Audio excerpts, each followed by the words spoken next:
Hello students, welcome to my channel swift computers. आज के इस वीडियो में हम डिस्कस करने जा रहे हैं माइक्रोसॉफ्ट एक्सेल के बहुत ही पावरफुल और इम्पॉर्टेंट टूल पाइवोट टेबल के बारे में। तो लेट्स स्टार्ट। तो शुरू करते हैं पाइवोट टेबल से। First of all, pivot table है क्या? A pivot table is a powerful tool to calculate, summarize and analyze data that lets you see comparison patterns and trends in your data.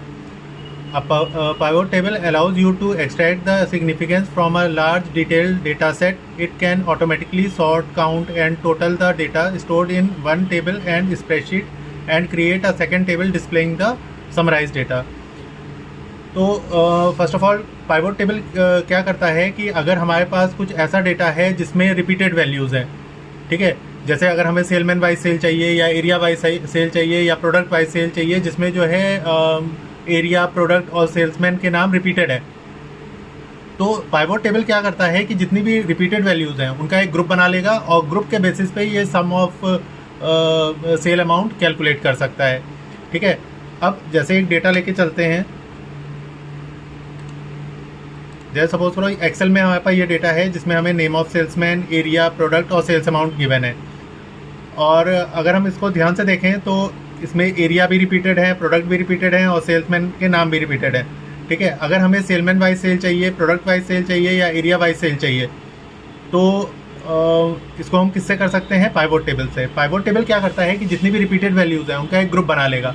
जैसे अगर हमें area wise cell चाहिए और area में हजरतगंज, चारबाग और चौक repeated है, तो ये क्या करेगा, हजरतगंज का अलग ग्रुप बना लेगा, चारबाग का अलग ग्रुप बना लेगा, चौक का अलग ग्रुप बना लेगा और ग्रुप के बेसिस पे ये सम ऑफ अमाउंट कैलकुलेट कर सकता है।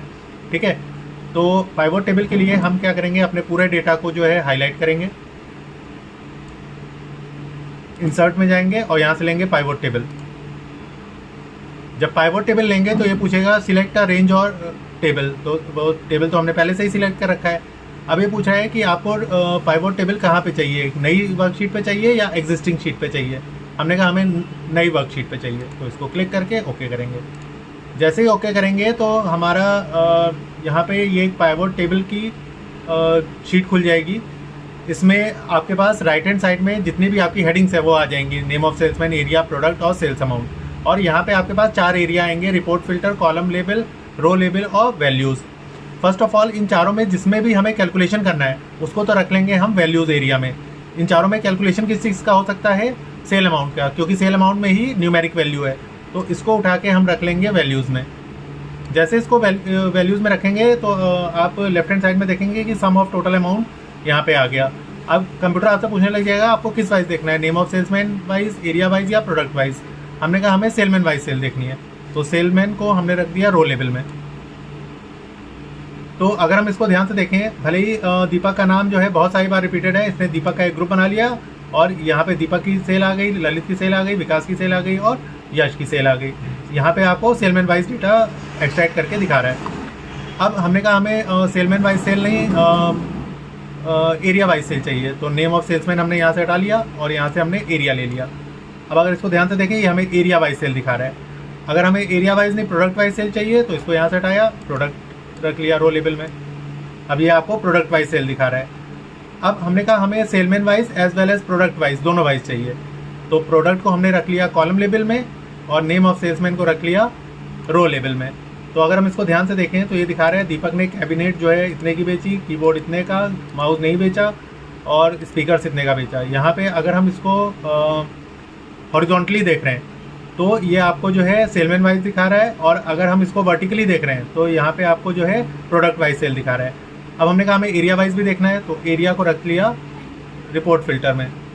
अभी यहाँ पे क्या दिखा रहा है, एरिया ऑल, सारे एरिया को मिला के टोटल सेल इतनी आ रही है। अगर हमें किसी एक पर्टिकुलर एरिया का देखना है तो यहाँ पे डाउन एरो क्लिक किया, यहाँ से हमने ले लिया हजरतगंज, तो ये आपको सिर्फ हजरतगंज की सेल दिखा रहा है। अगर हमें जो है चौक की सेल देखनी है, यहाँ पे चौक की सेल दिखा रहा है, सारी देखनी है ऑल ले लिया। ठीक है, अब सपोज करो हमें इसके बेसिस पे, पाइवोट टेबल के बेसिस पे इसका ग्राफ भी देखना है, यानी एरिया वाइज ग्राफ देखना है, सेलमैन वाइज ग्राफ देखना है या प्रोडक्ट वाइज ग्राफ देखना है। उसके लिए जब भी हम यहाँ पे पाइवोट टेबल सिलेक्ट किए होंगे, यहाँ पे पाइवोट टेबल ऊपर टूल्स खुल के आएंगे जिसमें आपके पास 2 ऑप्शन होंगे, ऑप्शंस और डिज़ाइन। हमने यहाँ से ऑप्शन लिया और यहाँ से ले लिया पाइवोट चार्ट। अब जैसे पाइवोट चार्ट लेंगे, ये पूछेगा कौन से स्टाइल का चार्ट चाहिए, हमने कहा इस वाली स्टाइल का। आपको कॉलम चार्ट चाहिए, इसको ओके करेंगे। जैसे ही इसको ओके करेंगे, यहाँ पे आपका पाइवोट चार्ट भी आ गया। यहाँ पे सारे एरिया को मिला के ये पूरा दिखा रहा है कि दीपक की सेल इतनी है, ललित की इतनी है, विकास की इतनी है और यश की इतनी है। अब अगर हमें किसी एक पर्टिकुलर एरिया का ग्राफ चाहिए तो यहाँ से आप एरिया सिलेक्ट कर सकते हो। अब ये सिर्फ हजरतगंज एरिया का ग्राफ दिखा रहा है या चारबाग एरिया का दिखा रहा है, यानी इस समय ये जो आपको ग्राफ दिखा रहा है ये एरिया वाइज दिखा रहा है। अब अगर हमें सेलमैन वाइज ग्राफ देखना है मेन, तो एरिया को हमने रख लिया रो लेबल में और नेम ऑफ सेल्समैन को रख लिया रिपोर्ट फिल्टर में। अब अगर इसको ध्यान से देखें, ये आपको सेलमैन वाइज ग्राफ दिखा रहा है कि सारे सेल्समैन ने चारबाग में इतनी सेल की, चौक में इतनी सेल की, हजरतगंज में इतनी सेल की और क्या क्या सेल किया। ठीक है। अब जैसे यहाँ से हम कोई चीज़ हटा भी सकते हैं, जैसे हमें एरिया वाइज नहीं देखना तो एरिया हटा दिया, यहाँ पे सेलमैन ले लिया। अब यहाँ पे सेलमैन वाइज दिखा रहा है दीपक कितनी सेल है, ललित कितनी है, विकास कितनी है और यश कितनी सेल है। तो पाइवोट टेबल क्या करता है कि जितनी भी रिपीटेड वैल्यू है उसका एक ग्रुप बना लेगा और ग्रुप के बेसिस पे ये सम ऑफ अमाउंट कैलकुलेट करके दे देगा। और पाइवोट टेबल उन्हीं डेटा पे अप्लाई होगा जहाँ पे रिपीटेड वैल्यू हो, उसी पे पाइवोट टेबल का डेटा अप्लाई होता है। ठीक है।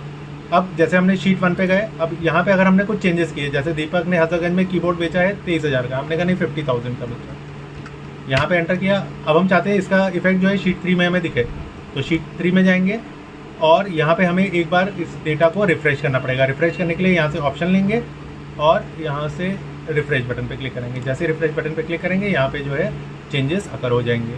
तो ये होता है आपका पाइवोट टेबल।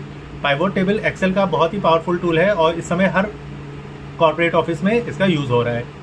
होप ये वीडियो आपको पसंद आई होगी। अगर पसंद आए तो इस वीडियो को शेयर करिए, लाइक करिए और चैनल को सब्सक्राइब करिए। ओके।